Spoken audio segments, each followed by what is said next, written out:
Welcome back, brothers and sisters. I am Braden. This is Langley Outdoors Academy, the place where we not only talk about what's going on in the gun world, but also how we're going to fix it together.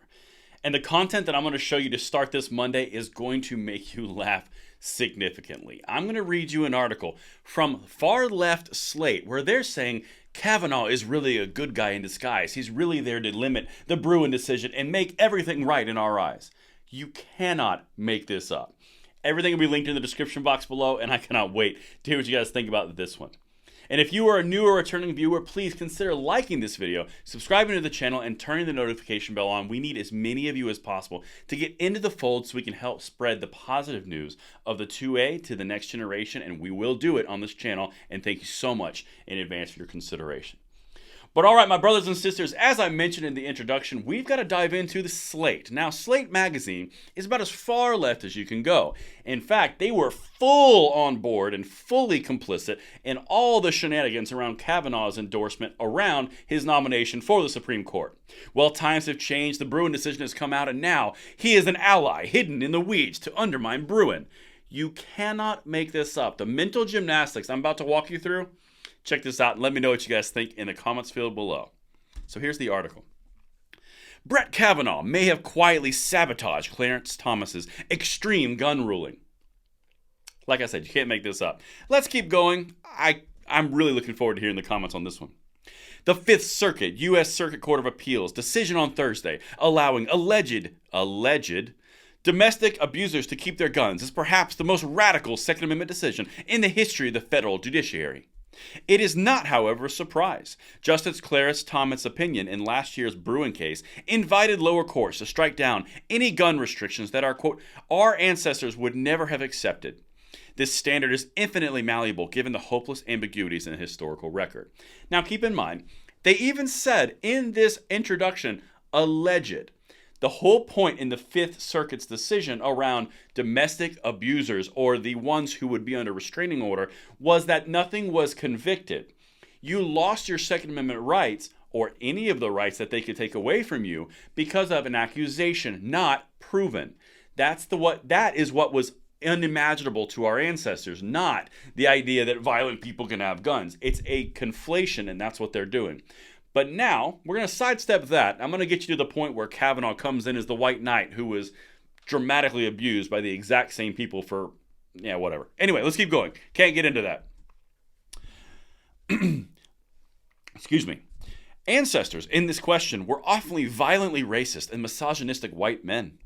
As the Fifth Circuit tacitly acknowledged, quote, our ancestors would have never accepted disarming domestic abusers because they did not believe domestic violence was a crime. Oh, let's dissuade a few more people translating it to current day. That's not what we're talking about. And I want to be really, really clear. It has nothing to do with the fact that what was and was not a crime or what could have been viewed as positive or negative. None of that. The whole point here is this is an accusation. This is not actually a conviction. Really important. Not to mention the fact that I'm going to bypass this whole everyone's bad because I viewed them in the past historical lens when I wasn't there piece of this, because that is a very common tactic from the left. But let's get to point one of why Kavanaugh is going to come out of nowhere and make all the things great. Although Kavanaugh formally signed on to Thomas's opinion, he spent the bulk of his separate concurrence recasting it as something very different. Kavanaugh wrote that he wanted to, quote, underscore two important points about the limits of Thomas' opinion. First, he clarified that the decision does not affect the existing licensing regimes in 43 states that have let any law-abiding adult carry a concealed weapon. As the court explains, Kavanaugh declared, New York's outlier may issue regime inconstitutionally problematic because it grants open-ended discretion in licensing officials and authorizes licenses only for those applicants who can show some special need apart from self-defense. In other words, New York's outlier law violates the Second Amendment because it grants state officials so much latitude to determine who deserves to carry a gun. Exactly. May issue versus shall issue. That was the whole point in question. Kavanaugh did come out and say licensing is within the realm of possibility for states, but he did not openly say everything is fine. The only problem is because New York's such an outlier. The point is, New York, California, Illinois, all the main gun control regimes, they are all outliers. New Jersey, all outliers because they're all doing the exact same thing. The mental gymnastics from this person writing this article are impressive. Now, let's go to the second piece. This is their coup de grace. This is why Kavanaugh is the white knight. Listen to this, and then we're going to flat out tear it asunder. Let's get it. Turn now to Kavanaugh's second important point about the limits of Bruen. The justice reiterated a famous passage in D.C. v. Heller, so the Heller decision. The 2008 decision that first established an individual right to bear arms.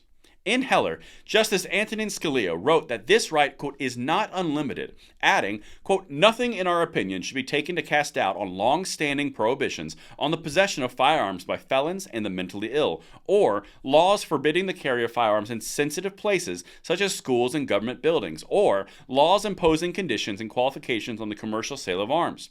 We identify these presumptively lawful regulatory measures only as examples. Our list does not purport to be exhaustive. Kavanaugh reprinted this entire message just to endorse it.